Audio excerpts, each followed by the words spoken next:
All right, Scorpio. So we have the Page of Pentacles or coins here coming out for our mental space. I know last month we talked about some emotional relationship to physical stuff. And here, the page, this is a young energy that has vitality and stamina and excitement. And there's this willingness in the pages. They're young and they're excitable and they're willing to take risk, and they're willing to get involved. And it's like he's holding this up ready to, for another reading, they had Make-A-Wish as their card, and then he came next. And I saw him kind of like making a wish, like someone would blow on a dandelion, but here he has this coin in his hand. So it's this young, hopeful, excitable energy. Our mental space with a physical card, we may be focused on some kind of new opportunity with either an investment, a job, some kind of thing we can physically do, new,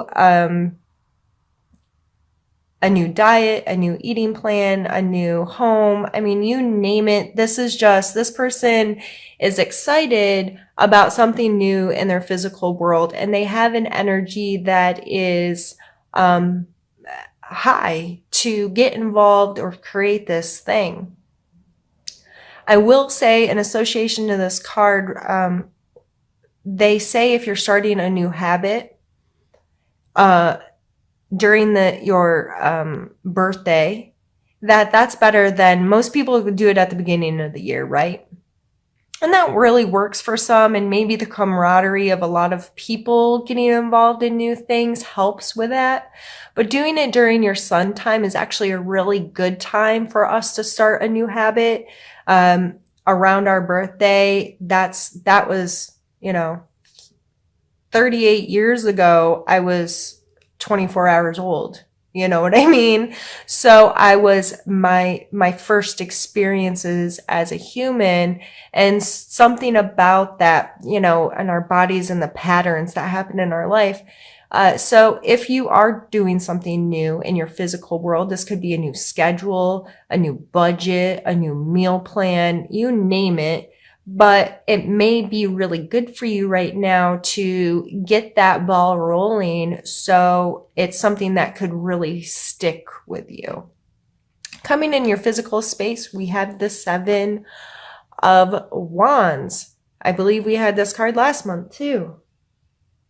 But here he is on the higher ground and willing to defend himself.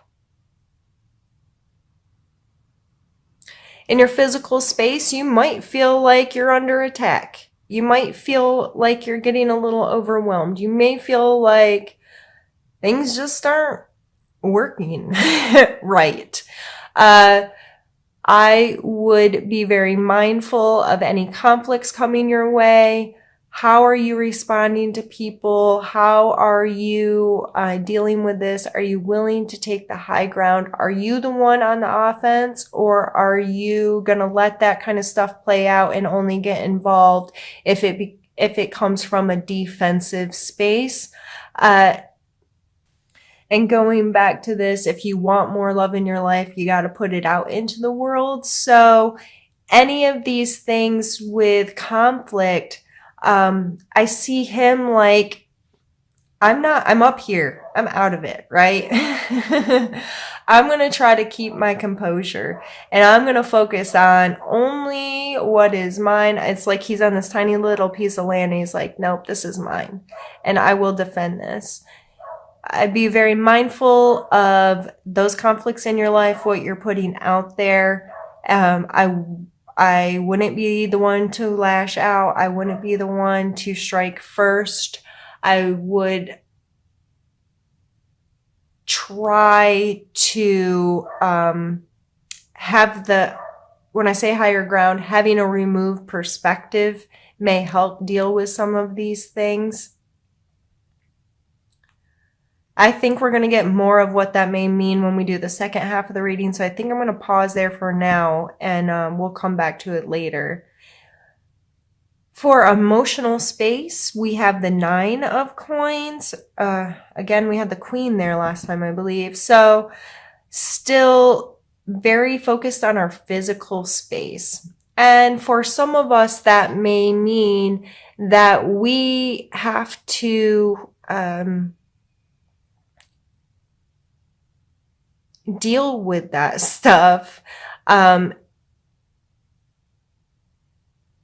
before we can get back into our emotions.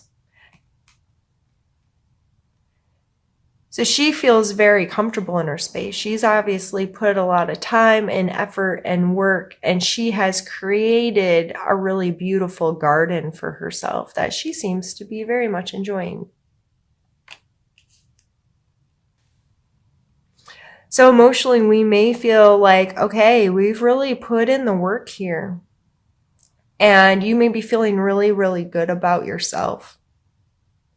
So now that you've kind of created that space, if last month you were able to deal with some of, I think we talked a bit about clearing out some old stuff or reevaluating your emotional attachments to your physical world. If we've done that and we're now in a place like, okay, I cleaned out some of the old and I've beautifully displayed what I have. Now I'm feeling like, okay, I'm getting it together, right?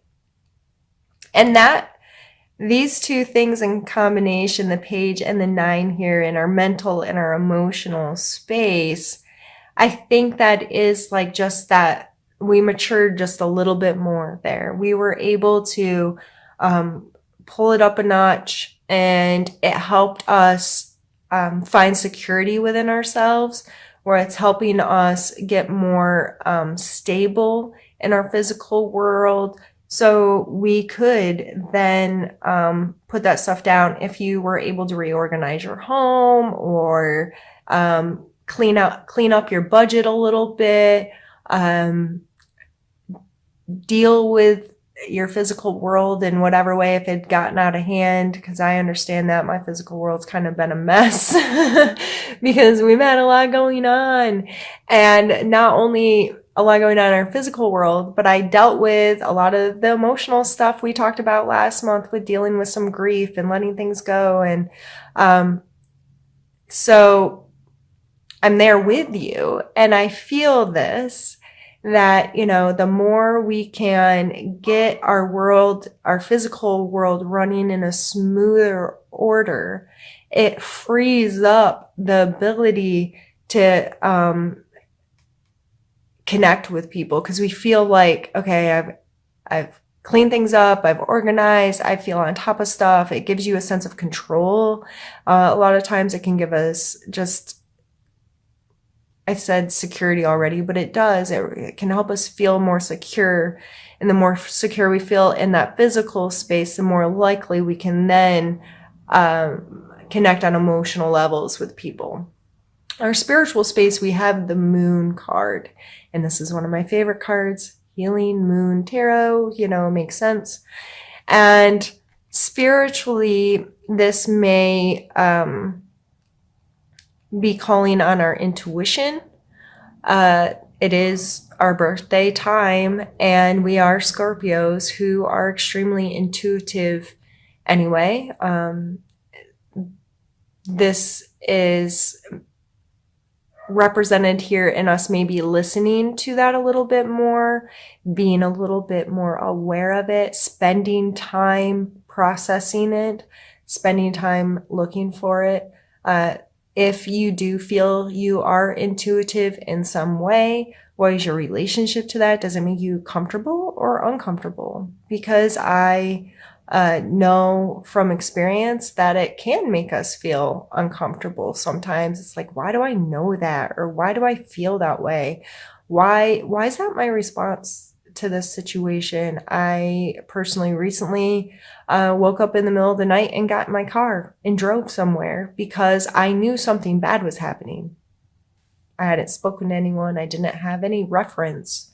But I knew something was wrong. And I trusted myself. Now, should I have gotten in my car and driven somewhere? I don't know. That was maybe a little silly. But I knew in that moment and I trusted in that moment that I was right. And I was right. And it was uncomfortable and upsetting to an extent and whatever. And it caused me to have to deal with some stuff. But, I trusted for whatever reason that I woke up at, Lord knows, middle of the night, 3 something a.m. I didn't feel crazy by trusting myself. And I think that's important for us. If you have those moments where you're just like, I don't know why or how I know, but I know that I know. And then you fall down a rabbit hole of like, am I crazy? What is wrong with me? Why do I think this way? It's very important that our perspective on ourselves is one of support. You know what? You might be crazy, but support you're crazy. You know what I mean? Like, I just trust when I have a really deep gut feeling, I try really hard to trust that without questioning if I'm a lunatic. You know what I mean? So if you come into those situations this month, try to trust yourself. I mean, don't put yourself in a bad situation or do something ridiculously irrational, or you know what I mean? But give yourself the opportunity to trust your instinct, to trust your gut, listen to your intuition, or give yourself more opportunity to explore what that means to you. And this card also, there's a transformation here. Things look different in the dark, right?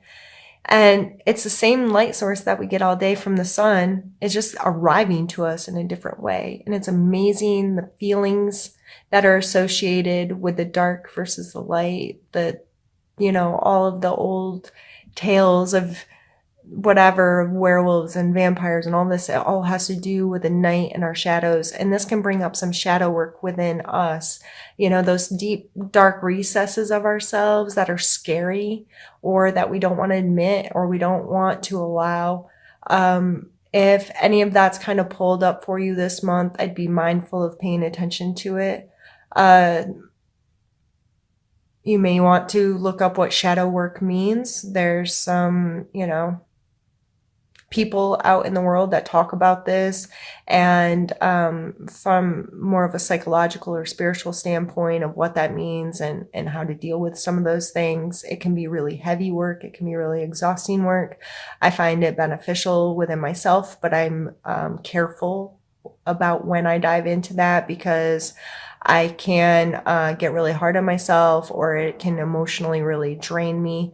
So if you're interested in any of that and you want some resources, you're welcome to reach out to me, and I will try to provide speakers or whatever that I've come across over my years of researching this kind of stuff that I would recommend for people. I think we're going to pause, move some stuff around, and get into the second part of this reading. This is hard for me, Scorpios, and I hope you don't mind, because all I want to do is do a reading for myself. And I try really hard to not, tell you all my stuff, because you probably don't care. No, I have made it very known that I associate with the Hermit card on a very deep level.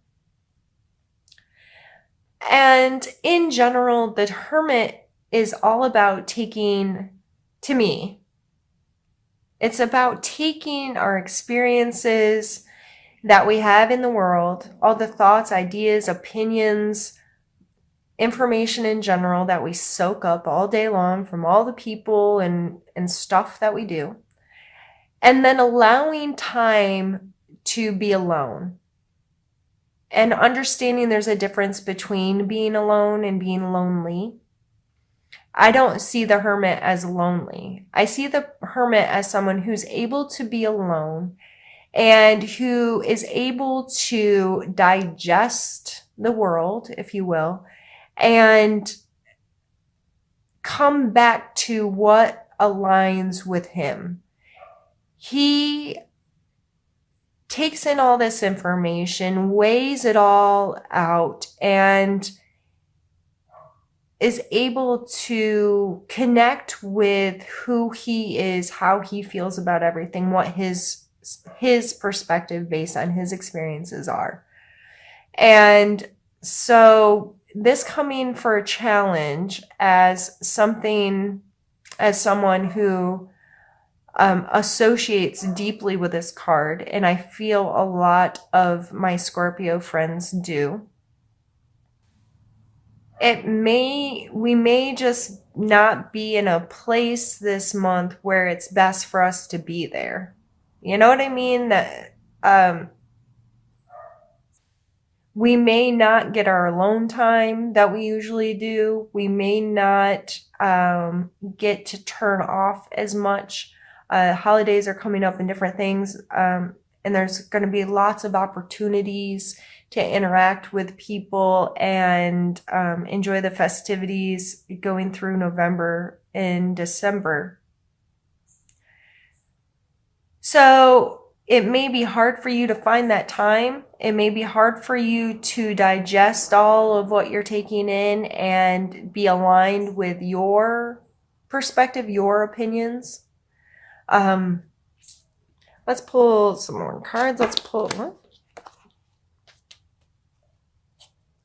And going back here, the physical world with this conflict, it may just be this not necessarily being like a conflict, but just a lot going on in the physical space. And it's like, okay, what next? It's like this guy's playing whack-a-mole. I don't know why I just saw him like that, but there's just life gets busy. There's a lot of people, everybody's putting in their opinion. There's lots of ideas of what needs to be done.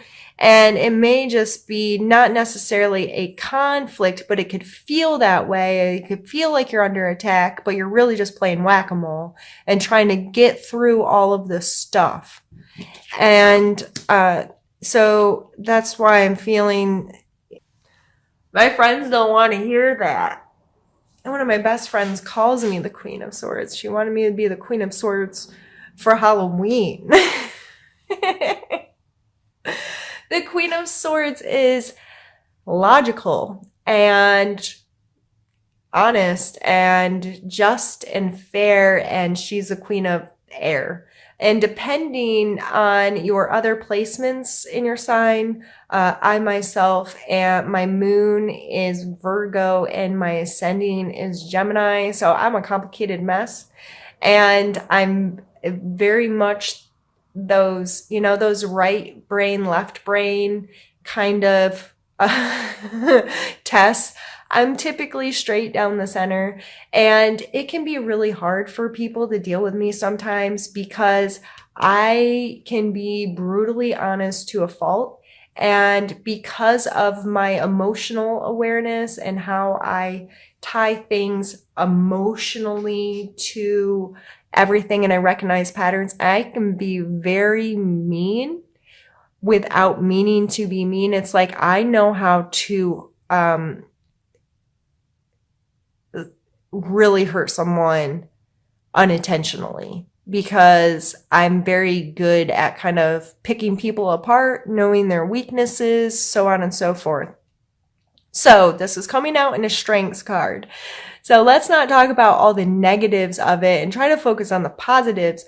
But I think it's important to know that energy can also be that way. So with the Queen of Swords coming out for a strength, this is calling on us to be logical. This is calling on us to be decisive. This is calling on us to be honest and fair and just. However, this is not telling us to be the judge and jury and we're going to run stuff and chop off heads. You know what I mean? Like, there's a fine line there. And for us Scorpios and our stingers, sometimes that line gets hard to read and we stand on the wrong side of it, right? But this coming out for strength for us this month, if we find ourselves being too emotional, if we find ourselves not making decisions, if we find ourselves in situations where logic can help, honesty can help, maybe not be quick to fly off the handle and get into this, I'm going to attack, but remember, higher ground, defense, not offense. This place where I'm not lashing out at people. I'm not trying to run the show, but if I can be helpful, if I can say words that are going to be meaningful in this situation, make choices, then I'm going to use my abilities to do so. I always think about these cups sharing here. Since it is hearts and there's cups depicted, it's also associated with the cup cards, which we have another one here with a sword in the center. Again, logic, decisiveness, quick potential to say the right thing at the right time. This is a seed that can be watered into something, or like a matchstick that can be lit and create fire. The King of Cups is mature water energy. There's this willingness to exchange emotions, an authenticity there, a sensitivity, empathy. All of those lovely feeling words. I feel like, and your need to know, with this queen coming out as a strength, and then the sword represented here between two emotional cards again, it is important for us to be both logical and emotional. And that proves itself over and over and over in our lives, Scorpio. I believe a lot of you can relate to that in this playing that game. We're smart when it comes to emotions. The reason why we are called intuitive has a lot to do with our pattern recognition when it comes to emotional states of people and how we read those things and how we can present ourselves to people based on what we know. I am very good at reading people. I can watch somebody for 10 minutes and know what parts of my personality that I need to emphasize to start a connection with that person. We went into some of that earlier, and flipping that switch and coming from a place that those people know we're willing, right? I think this really comes down to us being conscious about that, being logical and taking some control of that.